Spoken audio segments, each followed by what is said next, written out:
making some time for us. Maybe we could start with a little short introduction. Mr. Ebert, perhaps you should introduce yourself a little bit. Sure.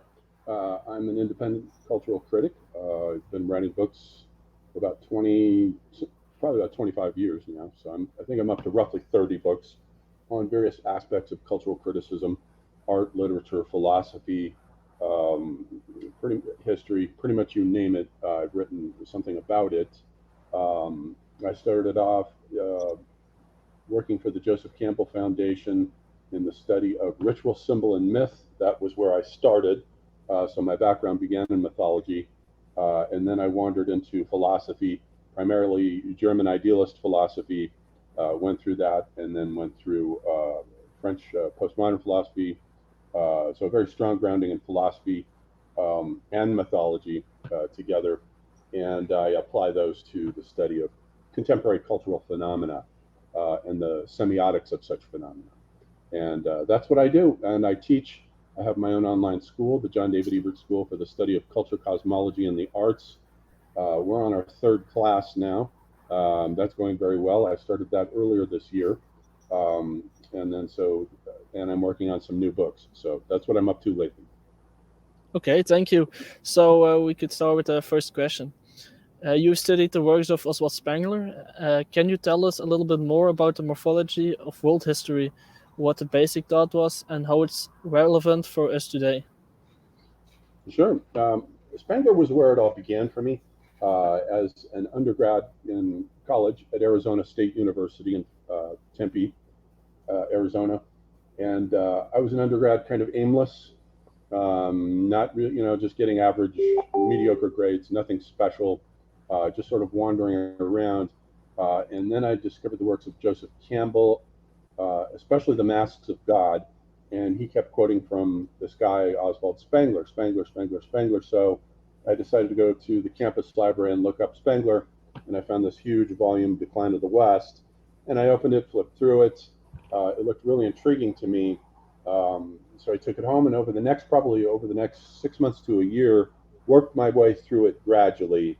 And that became the foundation for my studies, basically. And I knew at that point, I got a BA in English, and I knew at that point I wouldn't want to go back for higher degrees because I wanted the big picture.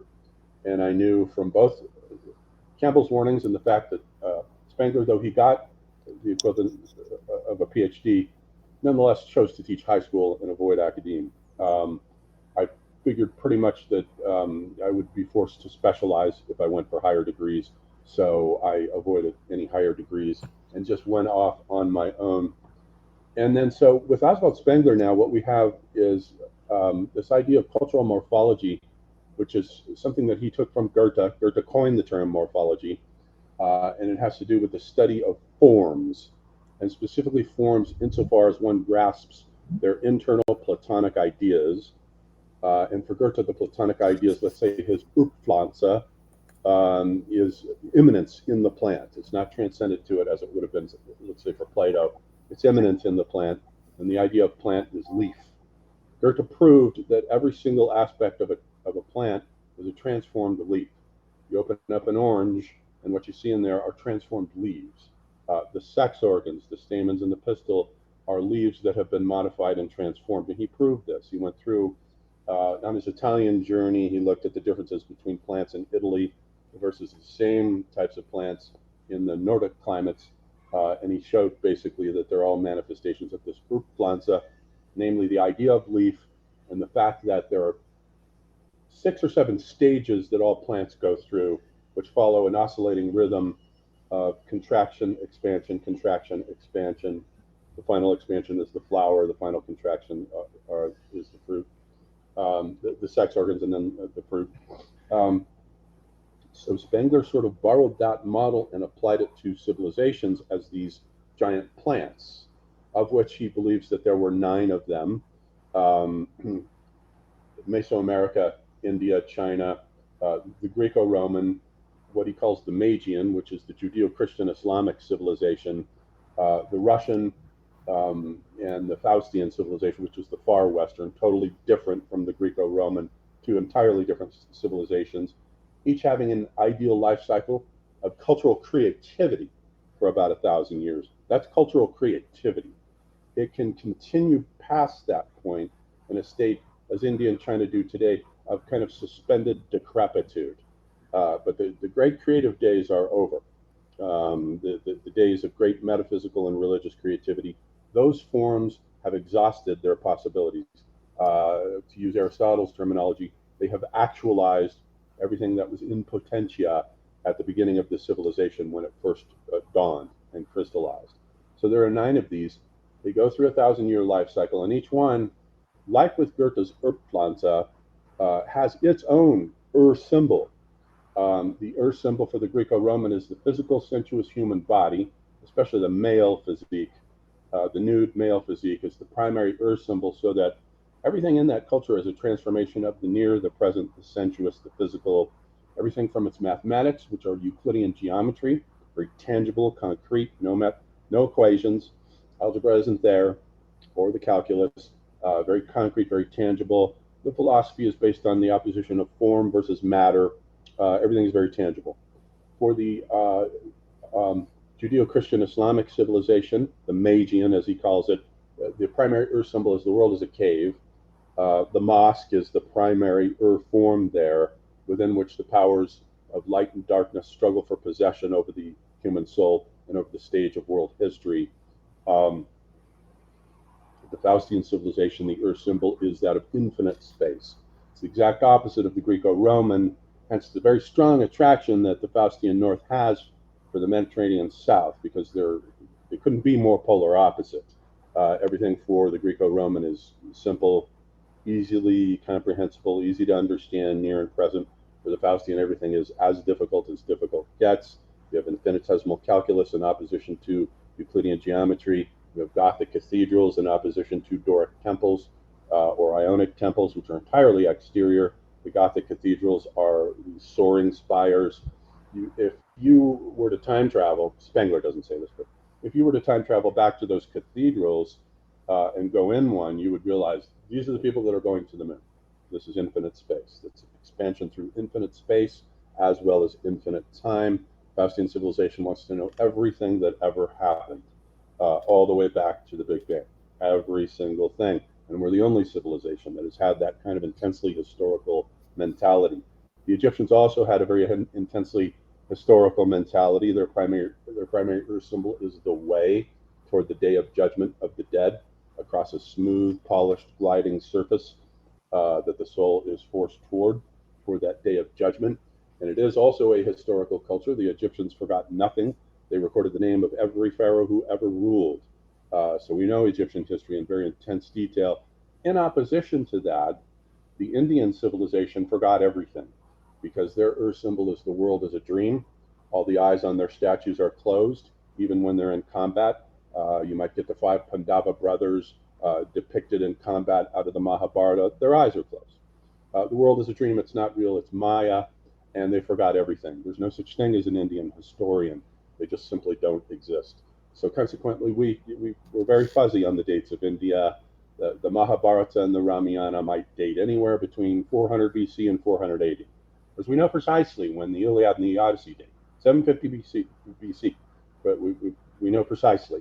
So these different civilizations have different attitudes toward history, different ways of preserving the dead, and the way of preserving the dead. In the Egyptian case, the mummy indicates a will to the future, a will toward preservation of the body. It's bound up with the intensely historical mentality. The Greeks are also ahistorical, despite having invented history with Herodotus and Thucydides. Nonetheless, they do have an ahistorical mentality, because history is myth for them. It's the authors, Thucydides and Herodotus, pretty much regard everything up to the time in which they themselves lived as myth. Not quite to the degree that was the case with the Indians, but they are also ahistorical. And so in both cases, note, with India and the Greeks, we get the burning of the dead.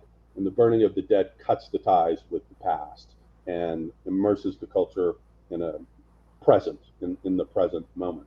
So this is Spengler's idea in a nutshell. And then the other major thing, and the most important thing actually, really, are the stages, the morphology of the life cycle of each civilization. just like a living organism, a human being is bound to live no more than 100 years, civilization, 1,000 years of creativity, but it goes through four distinct stages. A pre-cultural stage, then it shifts into the culture stage, where there's a crystallization with a new death cult and a new religion and a new form of monumental architecture that sets the civilization going. And then it moves into so that's the early culture phase, and the late culture phase is the more secularized but yet still metaphysical mid-period that produces your Plato and Aristotle, your German idealists. It's the flower, the ultimate culmination of the metaphysical worldview.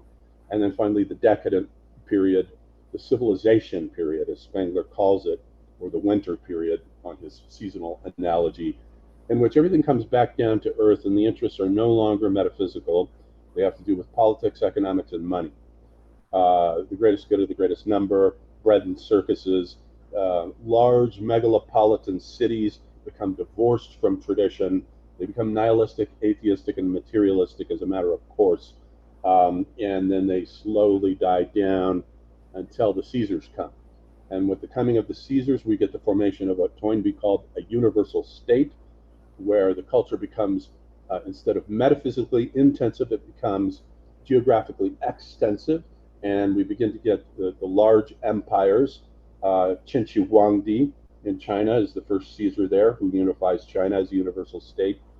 The Emperor Ashoka in India is doing the same thing at the same time, unifying India altogether as one state. The Carthaginian wars are going on with the Romans, the issue of which will be the Roman Empire, all about 200 BC. And once that happens, once the Caesars come on stage, it just reverts back to zoological power struggles. He holds power who can hold it the longest without being assassinated by the next guy. But at the same time, another religious phenomenon comes back in, which Spengler called the second religiousness, which comes back in, which is the counterpart to Caesarism, and the culture becomes religious once again, but it's a tired, weary, worn out form of religiosity, not the kind of bursting enthusiasm that was there at the beginning. It becomes worn out.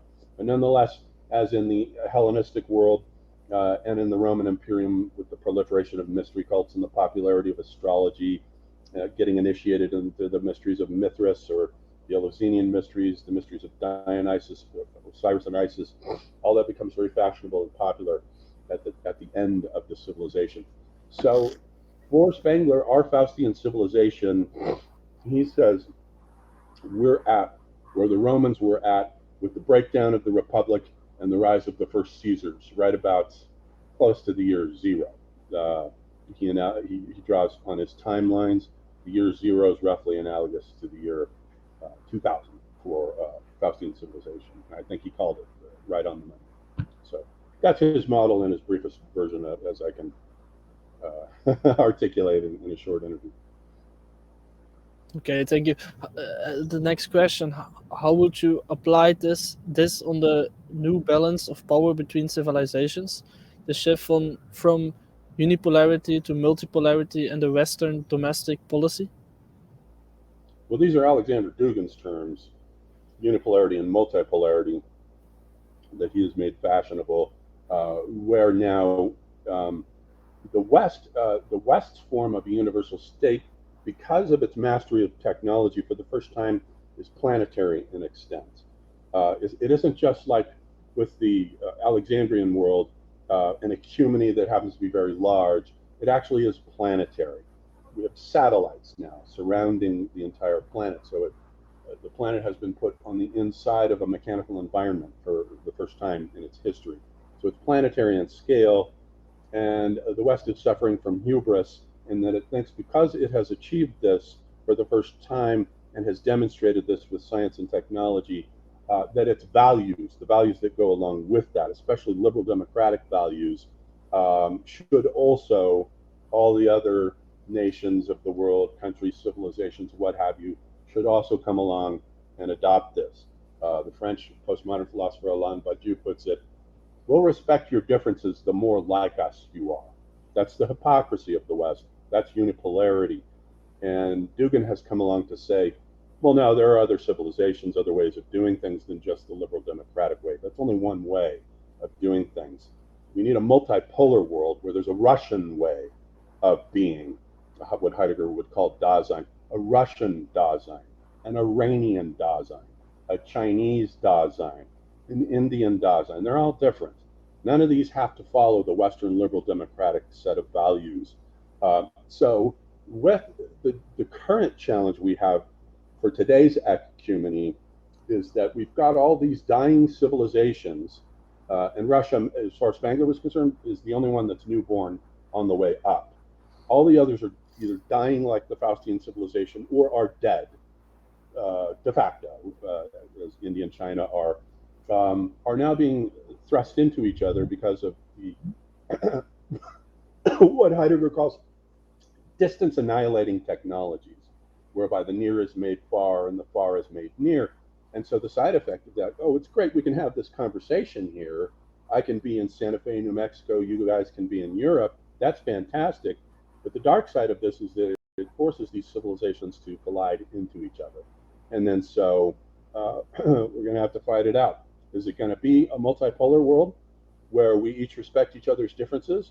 Or is the West in its hubris going to force all the other civilizations into its unipolar mold because it's got human rights, equal rights for women, equal this, equal that, all these achievements? Why can't everyone else come along for the ride? That's where we're at. So it's an age of collisions.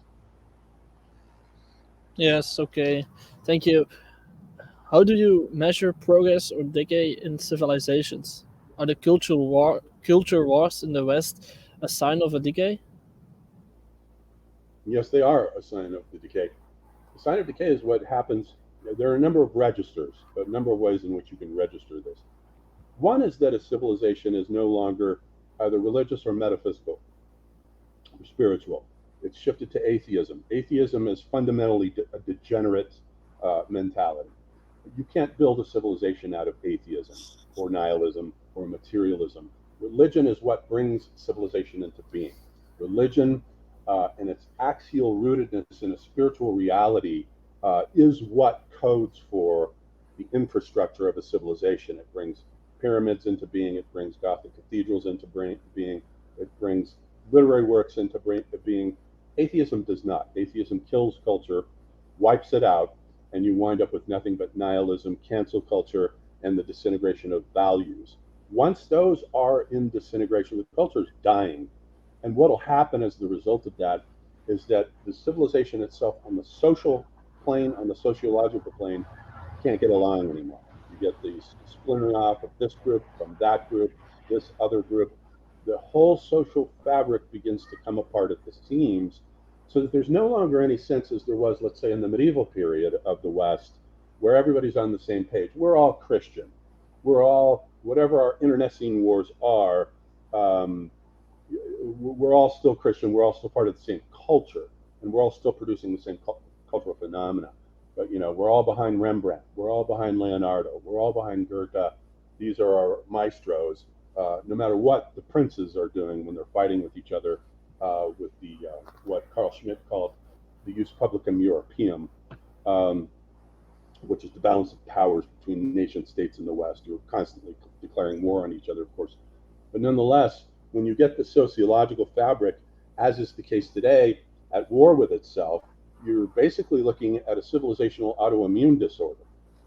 It's disintegrating and wiping itself out. And all of that comes from the disintegration of values: atheism, nihilism, materialism. That's big city think, megalopolitan think.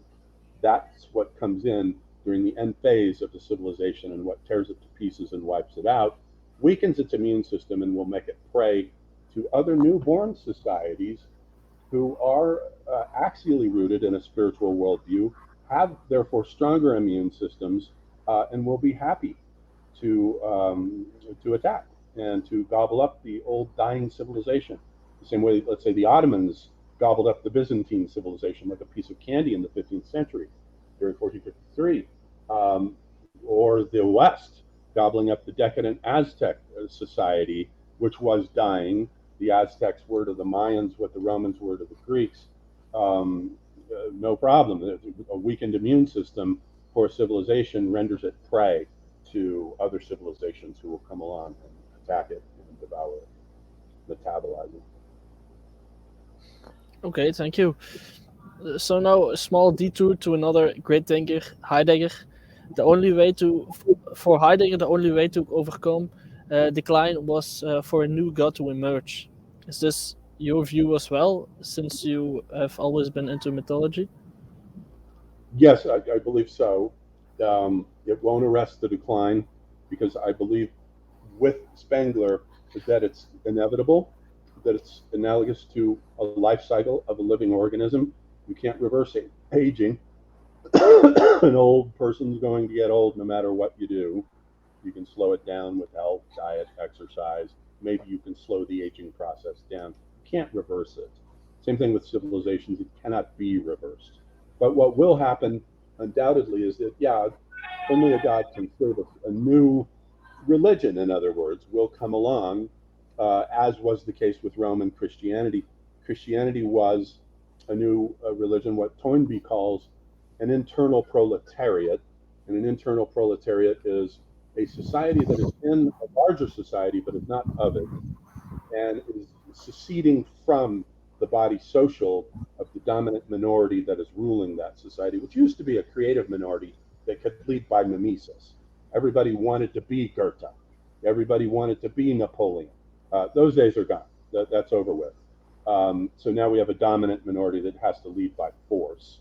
And when that happens, it begins to generate internal proletariats, such as in the case of Rome, the Christians, or the Spartacus slave revolts, where you get these little sort of cancerous tumors, these social formations that begin to secede from the body social and break away. And sooner or later, one of them is going to gain the field, as Christianity did, and expand and devour the mother body that gave birth to it. Then you will have a new God. As in the case of Christianity, only a God could save Rome. Heidegger of Rome would have said the same thing, only a God could save us. And he would have been 100% correct. Okay. So next question: will humanity, especially in the West, become subservient to technology in the fourth industrial revolution? Is this mathematical utilitarian view, like the World Economic Forum is posting at that cultural forum? Is this disintegration of our cultural forms? Well, we're already subservient to technology. I mean, that's what the whole Goethe's Faust is about. Faust eventually, on his quest for the absolute, becomes essentially a servant of technology, personified by Mephistopheles, who is the technical provider of Faust. He can provide Faust with anything that Faust wants, but not the morality of it. Everything that he provides with Faust is amoral. As far as Mephistopheles is concerned, the morality is up to Faust. It's up to the human experience.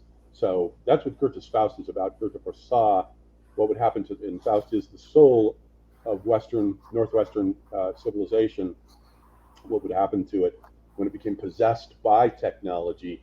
And the primary problem then would be how to live a human life in a highly hyper technologized environment.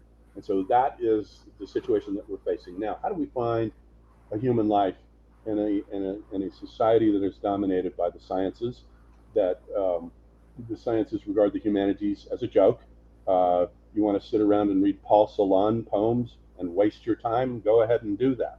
That's the attitude, and it's a bad one, and it's very, very unfortunate that the sciences have. Not all scientists think this way, of course. Many of them are cultivated in art and poetry as well. But I do think it tends to be the norm that they regard the humanities as been there, done that.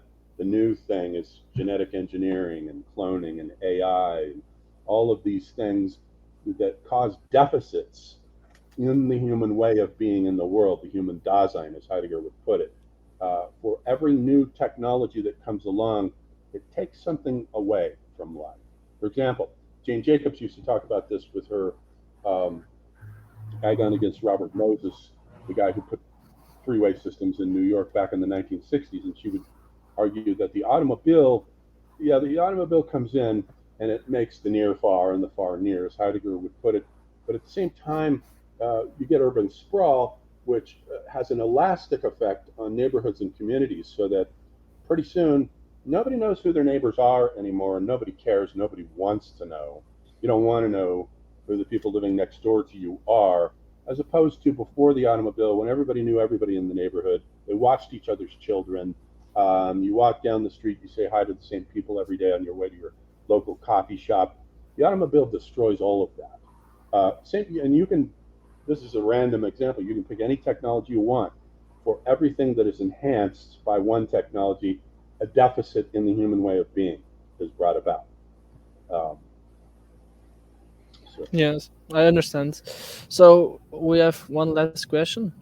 Uh, News and social media are emerging in a rapid pace and changing the lives, especially of young people. How is your view on the image, culture, and social media? Well, I call all of this hypermodernity, which is not a phrase I originated, but it's a concept I filled out because back in 2018, I was thinking about postmodernity, hypermodernity, ultramodernity, metamodernity. I was thinking about, well, what age are we in now? Let me look up hypermodernity. So I did a Google search. The word popped up here and there, but no clear, coherent articulation of it anywhere could I find. So I figured what I would articulate it. So I wrote a blog piece on it on my blog, culturaldiscourse.com. It was one of my bigger hits as far as my blog pieces go. And I drew the line at 1995 when the National Science Foundation made the internet public, because it seemed to me that the internet is the primary force. What Carol Quigley, who wrote The Evolution of Civilizations, an American philosopher of history, called an instrument of expansion. So you get an instrument of expansion, like, say, feudalism or capitalism, that comes in and expands the society economically, but it also expands its knowledge base at the same time. And I think that the internet became the primary instrument of expansion for hypermodernity and changed everything. It melted down, and here the deficit was that it melted down analog culture, the culture I grew up with, shopping malls, tape cassettes, LPs, vinyl, CDs, DVD, everything celluloid. That all got melted down. Magazines disappeared. The publishing industry became compromised. It hasn't recovered since. And sucked into the world, the new world interior, as Peter Sloterdijk calls it, of the internet. And so that's where it's at now. Hypermodernity is a kind of cultural hyperthyroid metabolic problem. It has sped everything up.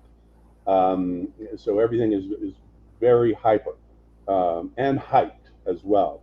And so hypermodernity, we have these avatars in cyberspace.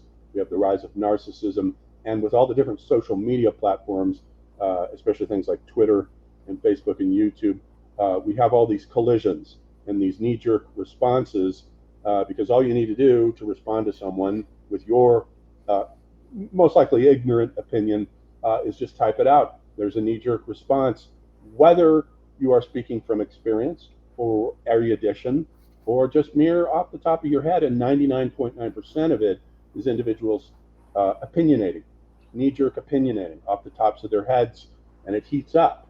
And it causes all these conflicts and collisions. Twitter is famously known as an agonic medium. It's not a polite medium. I think Elon Musk would be the first to admit that. It's not a polite medium at all. There's nothing polite about it.